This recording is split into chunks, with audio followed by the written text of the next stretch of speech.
Assalamualaikum warahmatullahi wabarakatuh. Nama saya Lulu Pari MKH dari Penjas 2A Universitas Siliwangi, NPM 192191033. Nah, jadi di sini saya akan mencoba membahas materi dari pembelajaran TBM motorik tentang proses dan kondisi belajar gerak. Nah, teori kondisi belajar gerak ini membahas tentang proses gerak yang meliputi terjadinya fase-fase dalam belajar gerak. Nah, jadi pembahasan tentang kondisi belajar gerak ini juga meliputi tentang kondisi internal dan kondisi eksternal. Nah, dan yang perlu ada dalam proses belajar ini supaya bisa mencapainya suatu hasil yang diharapkan. Nah, oleh karena itu materi ini membahas tentang mengenai hal-hal yang bisa dilihat dalam proses belajar mengajar. Nah, oleh karena itu juga maka akan menarik sekali dan lebih mudah dipahami apabila sambil mempelajari dan membandingkan dengan apa yang pernah kita alami dan kalian lihat pada aspek pengajaran dan pendidikan jasmani. Nah, jadi di sini saya akan langsung saja mencoba membahas tentang pengertian dari proses belajar gerak terlebih dahulu ya. Nah, proses belajar gerak ini terdapat 3 tahapan belajar yang harus dilalui oleh siswa agar dapat mencapai tingkat keterampilan yang sempurna. Nah, dari 3 tahap belajar gerak ini harus dilakukan secara terus-menerus atau beruntun. Nah, karena pada tahap belajar ini prasyaratnya tahap belajar yang ketiga. Nah, jadi apabila ketiga tahapan belajar ini tidak dilakukan oleh kita selaku sang guru ya, nah pada saat mengajar nanti maka kita atau guru nanti tidak boleh mengharapkan banyak dari apa yang selama ini mereka lakukan. Nah, khususnya untuk mencapai tujuan pendidikan jasmani. Nah, fase ketiga tadi diantaranya yang pertama ada fase kognitif. Nah, apa itu fase kognitif? Nah, fase kognitif ini merupakan tahap awal dari belajar gerak keterampilan. Jadi di sini belajar fase kognitif ini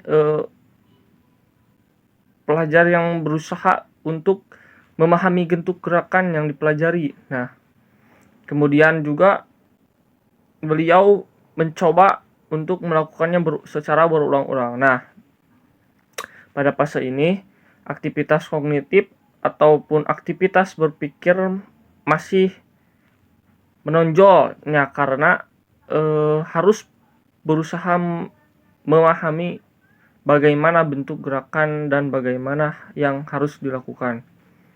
Nah, pada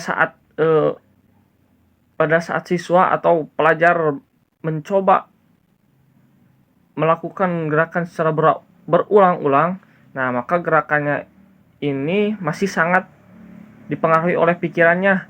Nah, jadi ia harus bisa berusaha menampilkan bayangan gerakan yang ada dalam pikirannya. Nah, kemudian ke dalam jadi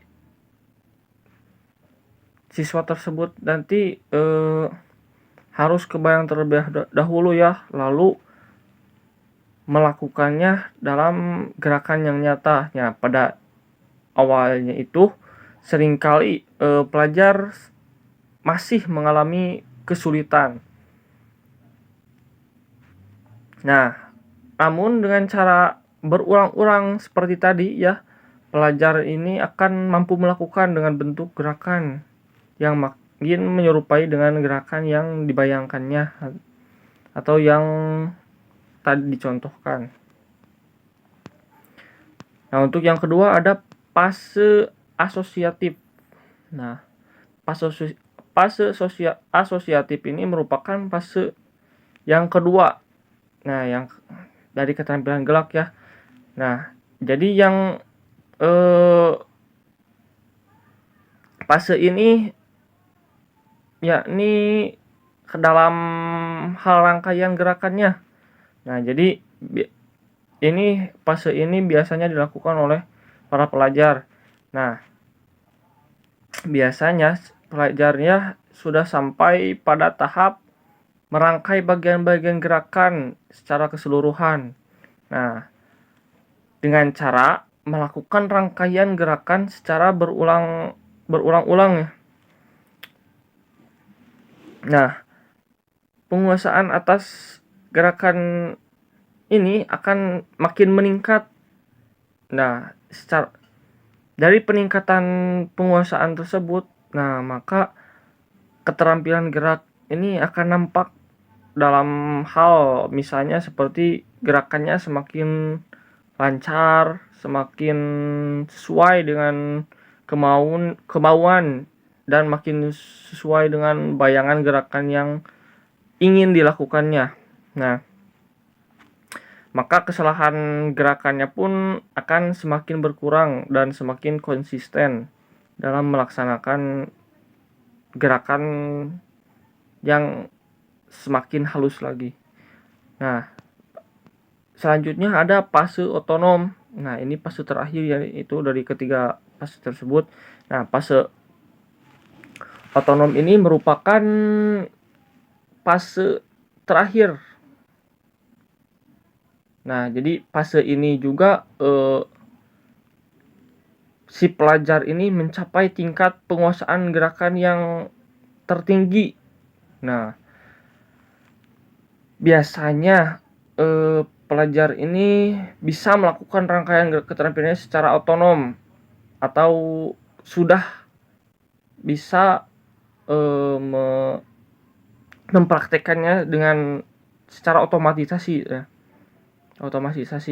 Nah, jadi apabila sudah melewati 3 tahap tadi, nah maka fase otonom ini yang akan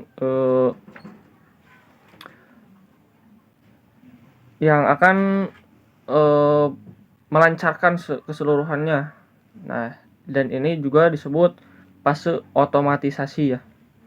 Nah, gerakan ini biasanya dilakukan bahwa si pelajar ini mampu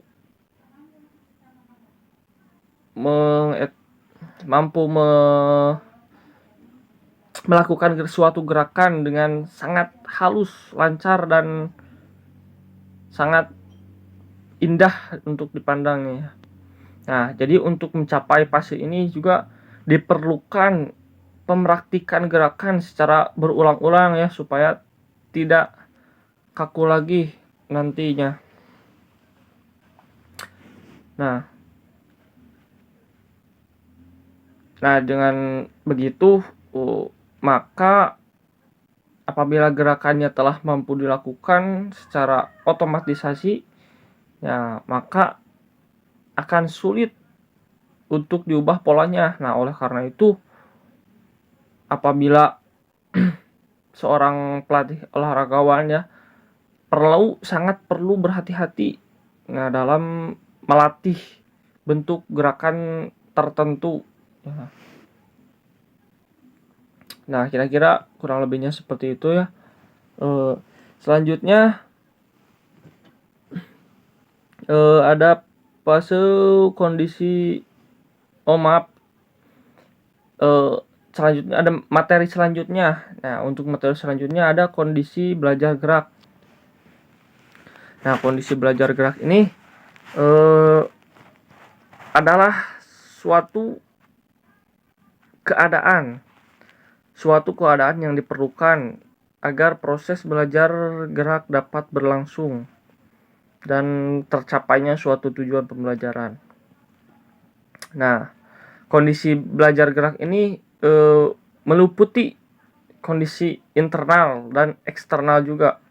Nah, kondisi internalnya diantaranya yaitu keadaan pada diri si pelajar yang diperlukan selama proses pembelajaran berlangsung. Nah, apa saja sih? Nah, diantaranya berusaha mengingat bentuk bagian-bagian gerakan yang dipelajari. Nah, ini yang harus diperhatikan oleh kita ya, selalu calon guru nanti ke pelajar nanti ya. Nah, yang kedua, berusaha mengingat urutan rangkaian dari bagian-bagian gerakan dalam gerakan keterampilan secara keseluruhan. Nah, jadi pada awal dari proses belajar gerak ini, di mana si pelajar harus berusaha memahami gerakannya terlebih dahulu. Nah, lalu perlu dipahami juga dan kemudian si pelajar ini harus bisa mengingatnya.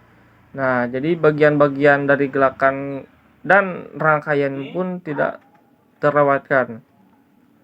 Nah, istilah juga mengingat dalam pembahasan mengenai proses belajar gerak tidak hanya menyangkut ingatan kognitif. Nah, tetapi juga menyangkut ingatan gerak. Nah, yang dimaksud ingatan gerak ini adalah kemampuan melakukan kembali gerakan-gerakan yang pernah atau yang bisa dilakukan. Nah, selanjutnya ada kondisi eksternal. Nah, kondisi eksternalnya yaitu keadaan di luar diri si pelajar. Nah, ini juga sangat berpengaruh dalam proses pembelajaran ya. Nah, diantaranya ada pada stimulus guru, bentuk stimulus pada guru ya. Nah, yang pertama ada pemberian penjelasan gerak. Nah, jadi sebelum mencontohkan suatu gerakan, nah kita selalu calon guru haruslah bisa memberikan penjelasan atau pengertian dari gerakan yang akan dicontohkan tadi ya. Misalnya pemberian penjelasan gerak push up. Nah, gerakan push up ini seperti apa? Bagaimana? Nah, dan bagaimana caranya? Nah, lalu lanjut ke stimulus yang kedua, ada pemberian contoh gerakan. Nah, jadi setelah tadi dijelaskan, nah lalu kita contohkan gerakan contohnya. Nah, pemberian contoh gerakan ini juga harus bisa merangkai harus merangkai secara beruntun ya. Jadi tidak langsung ke intinya saja. Nah, jadi step by step intinya lah seperti itunya. Nah, jadi bisa misalkan contohnya gerakan ini dapat apabila gerakannya cukup rumit. Nah, apabila gerakannya cukup rumit, nah kita hendaknya menunjukkan unsur-unsur pokoknya atau kunci gerakan yang kunci gerakan untuk bisa mempermudah suatu gerakan tersebut. Nah, misalnya push up. Nah, push up ini kan lumayan susah ya, lumayan berat juga apabila tidak terbiasa ya. Nah, kuncinya itu di mana? Nah, kuncinya itu kita harus bisa meluruskan badan terlebih dahulu dan berfokus kepada apabila kita ingin melatih otot dada. Nah, fokuskan otot tersebut ke dada. Nah, lalu coba dorong. Nah, kira-kira seperti itu ya. Atau bisa juga sambil kakinya ditekuk terlebih dahulu. Nah, jadi itu supaya lebih enteng juga. Nah, untuk step by stepnya. Nah, jadi untuk memperhatikan pelajar ini, nah apabila si pelajar masih kesulitan ya, nah, kita coba terus di kemudian harinya secara berulang-ulang. Nah, supaya kesulitannya pun akan berkurang. Nah, jadi penguasaan pun semakin meningkat. Nah, untuk meningkatkan penguasaan gerakan keterampilan ini biasanya ditandai dengan indikatornya indikatornya ya, misal seperti prinsip peraturan giliran. Nah, peraturan giliran ini biasanya semisal bagaimana pengaturan dalam gerakan tersebut. Nah, apabila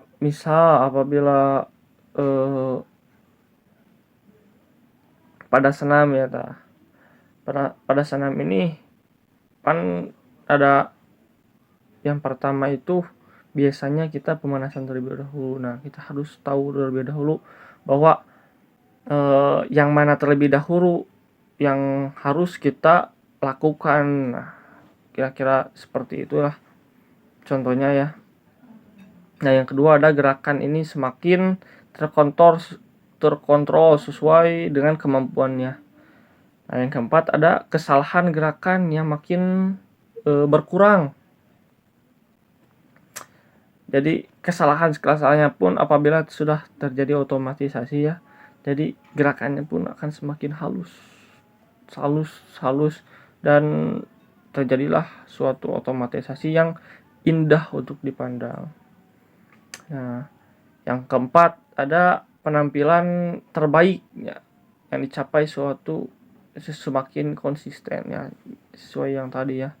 Jadi agar bisa meningkatkan penguasaan keterampilan, nah gerakan ini bisa dicapai secara optimal dan perlu dilakukan kondisi praktek yang baik ya. Nah, ini melalui pemberian instruksi yang tepat. Nah, kurang lebihnya seperti itu ya. Nah, jadi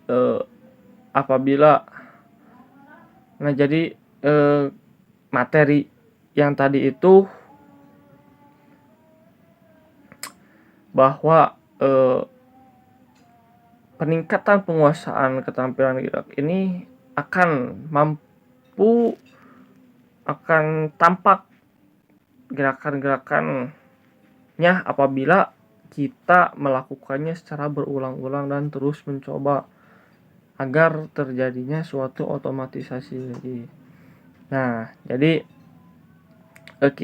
saran saya ya, kita selaku calon pendidik atau calon guru ya, sebaiknya kita bisa lebih mengenal kondisi mengenai motorik pada setiap peserta didik yang ada, terutama pada proses belajar geraknya. Nah, jadi kita juga bisa menyesuaikan apa yang keterampilan yang harus kita ajarkan, gerakan yang kita ajarkan, dan apa ya gerakan yang tidak boleh kita ajarkan. Atau apabila siswa sudah mampu melakukan gerakan yang rumit, nah kita tambah lagi gerakan yang lebih rumit lagi. Nah, ya kira seperti itu ya. Jadi kita juga harus bisa menuntun si pelajar untuk bisa memecahkan suatu masalah di dalam yang dialaminya dan bisa menjadi nantinya bisa menjadi suatu pelajar yang unggul untuk kehidupan dirinya nanti ya. Nah, mungkin segitu saja video pemaparan dari saya. Kurang lebihnya mohon maaf. Wassalamualaikum warahmatullahi wabarakatuh.